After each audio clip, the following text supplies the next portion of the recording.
Leviticus is one of the least read books in the Bible, but it holds a powerful message. God is holy, and He wants His people to live holy lives too. Leviticus is the third book of the Bible written by Moses. It's a set of instructions for Israel after they leave Egypt, about how to live in covenant with a holy God.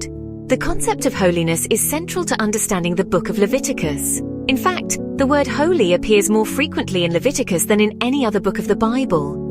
This emphasis underscores the core message of the book: God's desire for His people to be set apart. But what does it truly mean to be holy? The Hebrew word for holy, kadosh, carries the meaning of set apart, consecrated, distinct, and dedicated for a specific purpose. It signifies a separation from the common and profane, and an elevation to the sacred.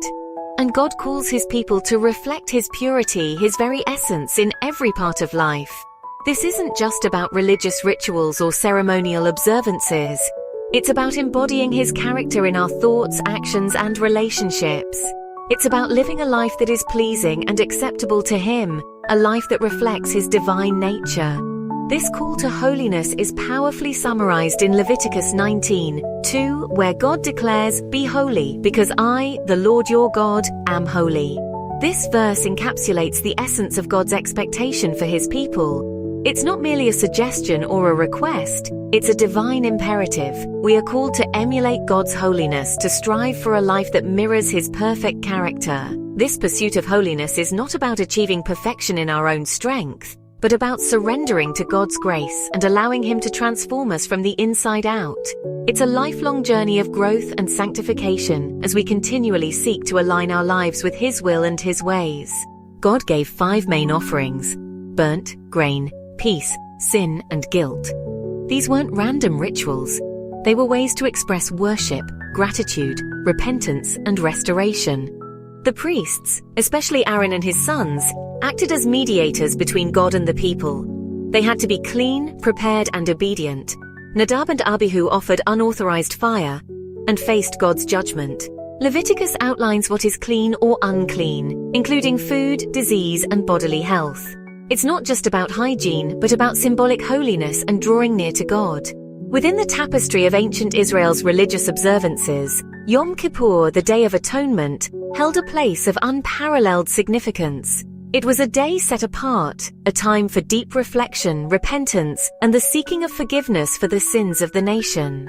The rituals performed on Yom Kippur were elaborate and symbolic, designed to cleanse both the people and the sanctuary, restoring harmony between God and His chosen people. Central to these rituals were 2 goats, each playing a distinct and crucial role in the atonement process. One goat was designated for sacrifice, its blood offered as a cleansing agent for the tabernacle and the people. The other goat, known as the scapegoat, was burdened with the symbolic weight of Israel's collective sins. This goat was then led out into the desolate wilderness, far from the camp, representing the removal of sin and guilt from the community. The culmination of these solemn acts was the pronouncement, echoing through the generations: "On this day, atonement will be made for you."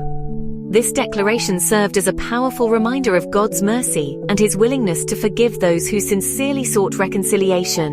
It was a day of hope, a fresh start, and a renewed commitment to living in accordance with God's will. The rituals of Yom Kippur, though ancient, continue to resonate with profound meaning, offering timeless lessons about repentance, forgiveness, and the enduring power of atonement. God cared about every part of Israel's life, from sex and marriage, to justice, festivals, and how to treat the poor. Holiness wasn't a Sunday thing. It was everyday obedience.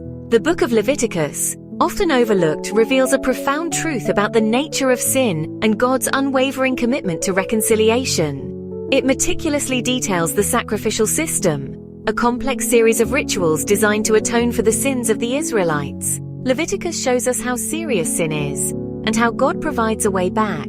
These detailed instructions underscore the gravity of sin and its consequences, highlighting the need for atonement. Each sacrifice, each offering served as a tangible reminder of the broken relationship between humanity and a holy God. But within these ancient practices lies a glimmer of hope, a promise of restoration. Though we no longer offer animal sacrifices, a practice rendered obsolete by a greater act of love, Jesus became our perfect sacrifice once for all. His sacrifice transcends the limitations of the Old Covenant, offering a complete and lasting solution to the problem of sin. The book of Hebrews beautifully echoes this sentiment, declaring, "We have been made holy through the sacrifice of Jesus Christ once for all." This single act of divine love has forever altered the course of history, providing a pathway to forgiveness and reconciliation for all who believe. It signifies the culmination of God's redemptive plan, a plan that began in the Garden of Eden and reached its ultimate fulfillment on the cross. The animal sacrifices of the Old Testament were merely shadows, pointing towards the ultimate sacrifice of Jesus. Now, through faith in Him, we can experience the fullness of God's grace and enter into a restored relationship with our Creator. Leviticus teaches us that holiness isn't about perfection, it's about surrender. God still calls His people to be different, to be holy, to walk in His ways. Subscribe for more Bible overviews and weekly truth from Daily Bread.